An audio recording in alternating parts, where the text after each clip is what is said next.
Ladies and gentlemen, welcome to another edition of the Word of the Day podcast. My name is Jamie Silva. I am your host, and my only regret is not having already begun to pleasantly explain a couple more useful words to you all. With no time to lose, let's hop right into today's first word, which is the noun qualms. Technically, there's also a singular form, qualm, but you basically never hear this. It's always in the plural. In my view, qualms means feelings of unease, doubt, or apprehension, usually about one's decisions or behavior. And I guess I should define apprehension, too. Per Google, this means, quote, anxiety or fear that something bad or unpleasant will happen, unquote.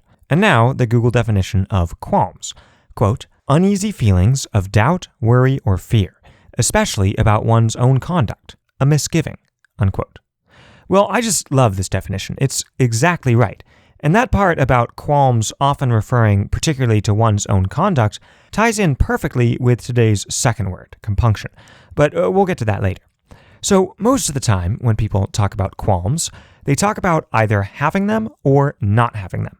And of course, you also must specify what you either have or don't have them about. For example, I might say I had some qualms about asking my neighbor to come over and water my houseplants while I'm away on vacation, because I hate to impose. I don't want to inconvenience them.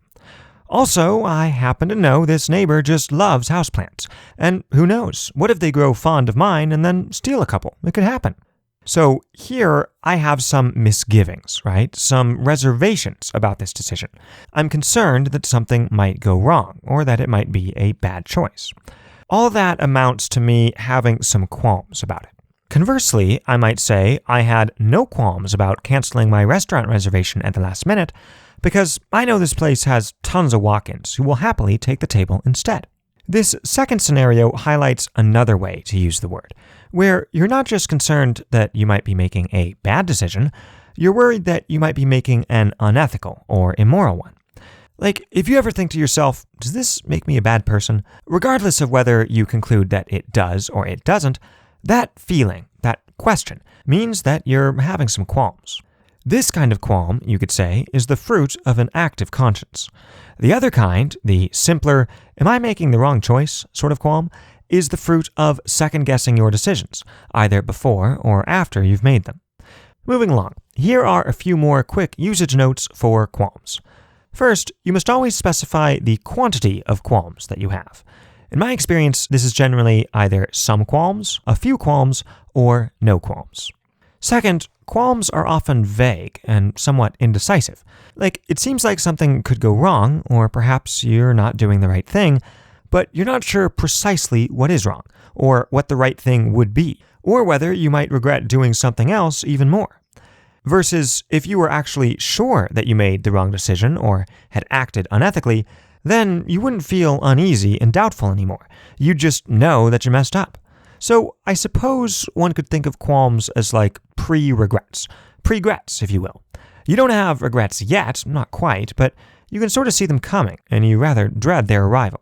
Third, I think qualms are usually about the future, like stuff you're planning to do but haven't done yet, and you're worried that you shouldn't go through with. But qualms can also be about stuff you've already done, and you're worried that it might turn out to have been the wrong thing. Because, most of the time, it's not clear whether something was the right move until well after you do it. Fourth, if you say you have no qualms about something, it's probably something that a lot of people would have qualms about, or maybe you usually would. And so you have to explain why in this case, or why, unlike most people, you don't have qualms. Like, perhaps what you're doing is mildly controversial, or would make many other people uncomfortable or uneasy. Someone might say, for example, that they have no qualms about not recycling, because recycling stuff actually consumes more resources than just making new stuff. And also, there's plenty of landfills out there. That is an unpopular opinion, at least around where I live, and saying that you have no qualms about flouting the recycling norm is a way of acknowledging that a lot of people would disagree with you, and then perhaps explaining why you hold that unpopular opinion. The fifth and final usage note for qualms is about one way I hear people use the word that is technically fine, I just don't like it as much. This is to use it interchangeably with concerns or general worries, rather than concerns about your own conduct or your decisions in particular. So, in this sense, you could say, I have some qualms about the weather today. I suspect it might rain. Now, if it were me, I would say, I have a bad feeling about the weather today, or I have a sense of foreboding about it. And I'd save qualms for stuff that I'm saying or doing. Oh, and by the same token, I'm a bit uneasy about people saying they have qualms about other people's decisions or behavior. I think it should just be about yours. But enough people do use it in these ways, and the definitions don't rule it out. So if you want to also, you'll be fine, you won't stick out. Okay, let's now get a couple examples of how to use qualms in ordinary conversation or writing. Oh, and by the way, when I was researching some literature examples, an archaic, which is to say an old-fashioned or old-timey, an archaic sense of the word kept popping up.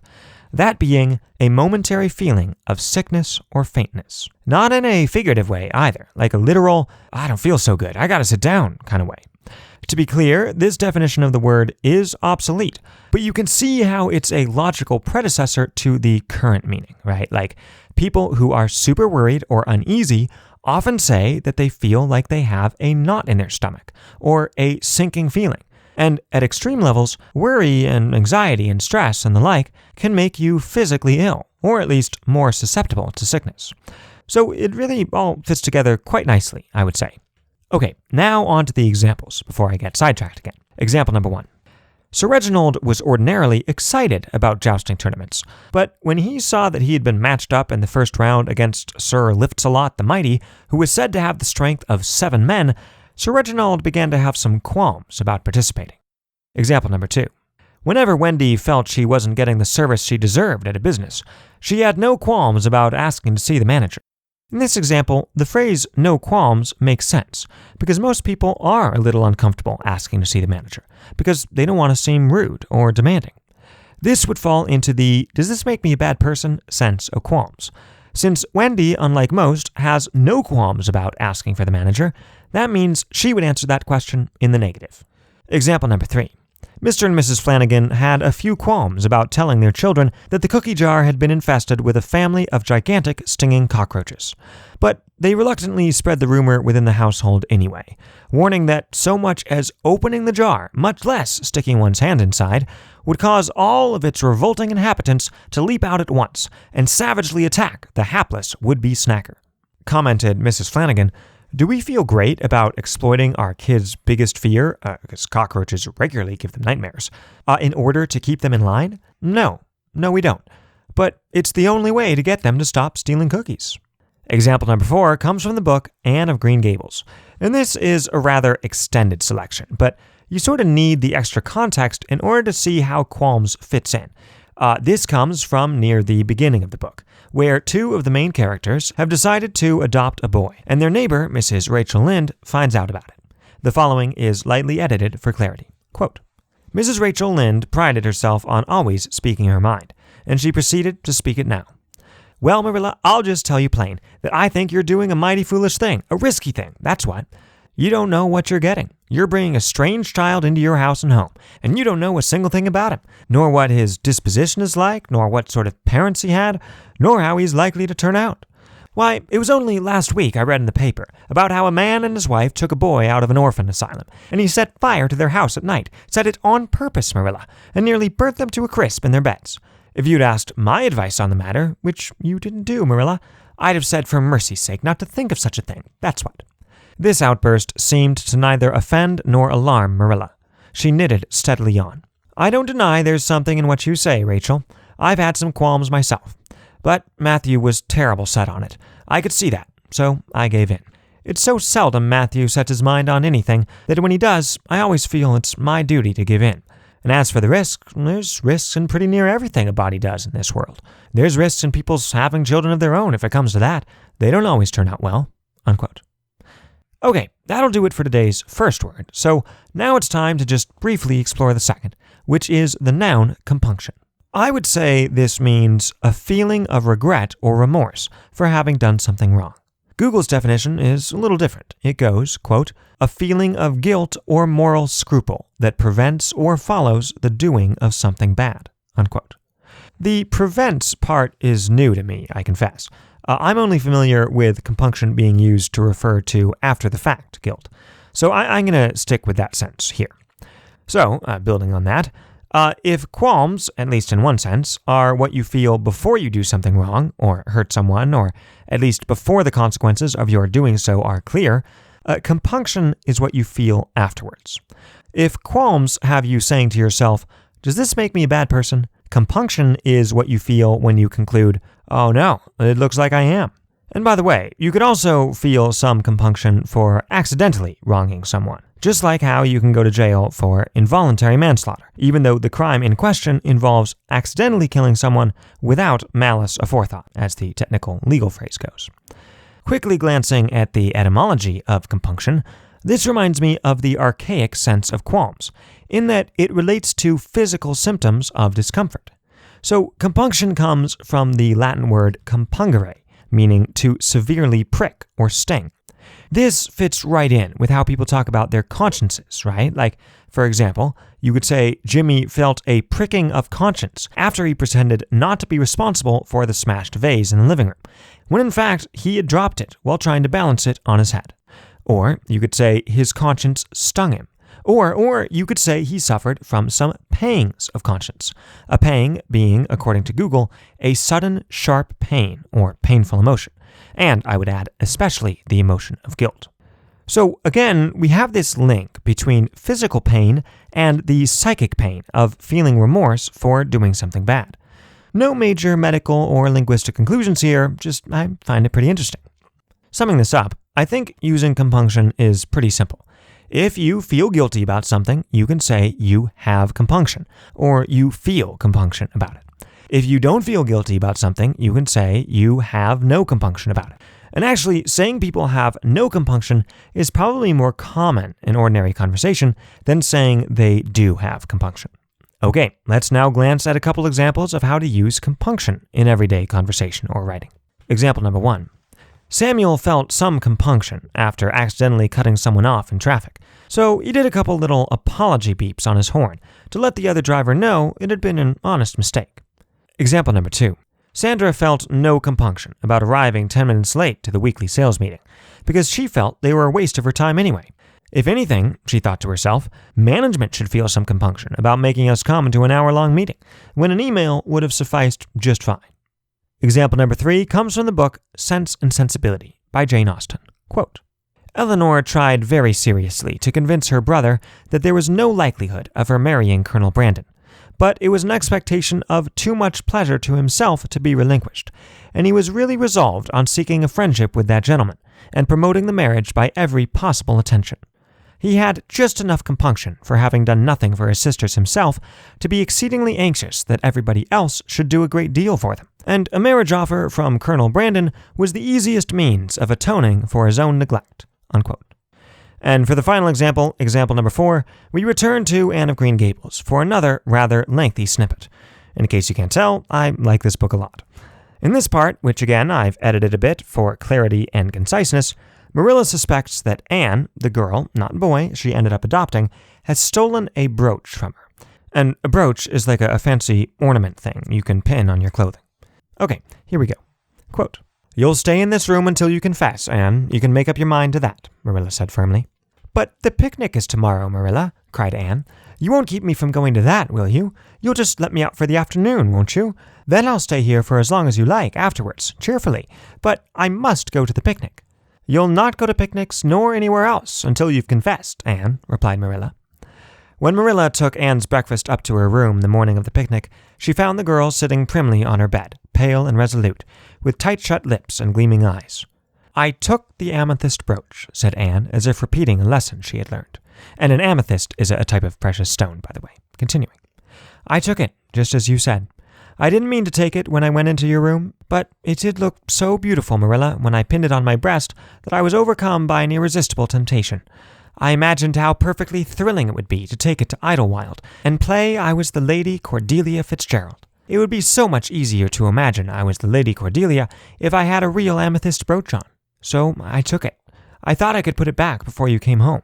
But then, when I was going over the bridge across the Lake of Shining Waters, I took the brooch off to have another look at it. And then, when I was leaning over the bridge, it just slipped through my fingers, like so, and went down, down, down, all purply sparkling, and sank forevermore beneath the Lake of Shining Waters. And that's the best I can do at confessing, Marilla. Marilla felt hot anger surge up into her heart again. This child had taken and lost her treasured amethyst brooch, and now sat there calmly reciting the details thereof, without the least apparent compunction or repentance. Unquote. Now, we find out later, spoiler alert, that Anne actually hadn't taken the brooch, and she just made up the story, so that by confessing to the theft, she could go to the picnic. Okay, that is all for today's second word, but we are still not done with the show, and we feel no compunction about how long it's going. Because right now, it's time for another edition of our ever-popular segment, Not in Stock, in which we unveil a fabulous new product or service that unfortunately isn't available right now in the Word of the Day online store, which you can always find at wotdpodcast.com/merchandise. Today, we are so excited to announce the prospective opening of our very first brick-and-mortar establishment, the Word of the Day Mattress Store. We've got high-quality mattresses at competitive prices, plus free setup and delivery, and a sleep like a baby money-back guarantee. But if we're being honest, a lot of mattress stores offer these things. I mean, it's a very competitive marketplace, and it's really difficult to differentiate yourself in this here industry. But here's what we have that the other guys don't. You see, we believe here at the Word of the Day Mattress Store that the key to a great night's sleep isn't memory foam, resilient springs, or anti-sag support for your neck and back. No, we think a far more important factor is a clean conscience, one that's totally devoid of feelings of compunction. You see, if you're heading to bed with the knowledge that you wronged someone, or you have remorse about how you've acted or things you've said, well, get ready for a whole lot of tossing and turning, even if you've got the best mattress money can buy. That's why, when you come down to the Word of the Day mattress showroom, I mean, sure, you'll see some mattresses here and there, and they'll be nice enough, I guess, but you'll also see our in-house team of trained therapists, conflict resolution experts, mediators, and chaplains, all of whom are standing ready to ask you a series of probing questions about the true reasons for your restless nights, and how perhaps you could find the peaceful slumber you seek, not through built-in gel pods that keep you cool even on hot summer nights, but rather through reconciliation with estranged friends and family, through facing your mistakes and coming to terms with your past. Maybe this means acknowledging how your flaws have hurt others and asking forgiveness. Or it could mean confessing to the string of bank robberies you perpetrated in the 80s. Whatever it is that stands between you and the serene sleep of someone with nothing weighing on their conscience, our world-class staff can help you get it off your chest. And then, and only then, will they help you pick out a mattress. But honestly, that isn't really their specialty. So they'll usually just say, how about this one here? It seems soft. And don't forget to apologize to your mother when you get home. Now, unfortunately, this revolutionary new mattress emporium, which emporium, that's just a fancy term for a large retail store. So this store, which we're thinking of calling the Compunction Junction, it isn't open yet because we realized that another thing that can keep people up at night is qualms. You know, all those worries you have about whether you're making good decisions or being a good person. Obviously, we have to find a way to address people's qualms as well, or we're going to lose a lot of money on our sleep like a baby money-back guarantee. So until we figure out how to help people go to bed just without a single care in the world, no regrets, no fears, no worries at all, then I'm afraid we just can't responsibly open our doors. Until then, sleep well, I guess, if you can. Alrighty, folks, that'll do it for us. That'll do it for today's show. Thanks so much for tuning in. We sure hope you enjoyed it. And if you did, have no qualms about sharing it with your friends and family. Also, producer Pete wants me to add that since we depend on word of mouth to get more listeners, and you get the show for free, we think you should feel at least a little compunction if you don't help us out. Okay, my name is Jamie Silva. I am your host, and on behalf of the entire Word of the Day staff here, may I say thanks again for listening. We'll see you next time, and until then, please do have a great night.